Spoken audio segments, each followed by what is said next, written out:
January is Cervical Cancer Awareness Month. It is the fourth most common cause of cancer in women, but there are preventative steps to take. Yeah, Dr. Whitney Goldsberry is here to talk about cervical health and the importance of regular screening. So, Doctor, thanks for being here again today. We appreciate you coming back to the 4 o'clock. And so, kind of talk about what cervical cancer is and how common it is in women.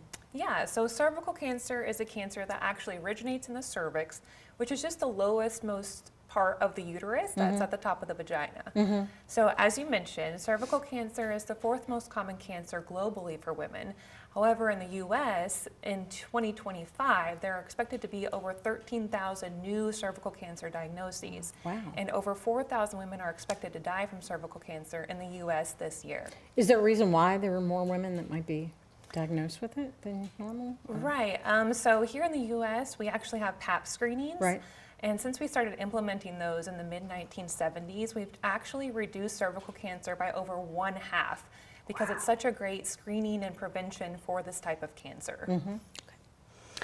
We're talking a little bit about those. How are they so helpful in detecting? Yeah, so Pap smears can help us detect cells that are on the cervix that have started to become abnormal. Usually that's from an HPV infection.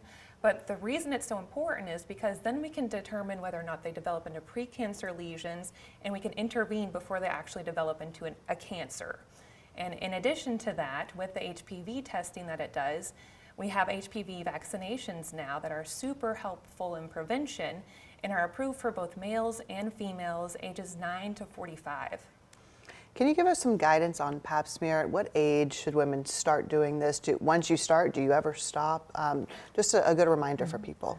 So typically we recommend Pap smears starting at age 21. And as long as that's normal, we can space them out to every 3 years. Now, after age 30, we include HPV testing with the Pap smears, and as long as that's negative and the screening is normal, we can actually spread it out to every 5 years, and that's just continued.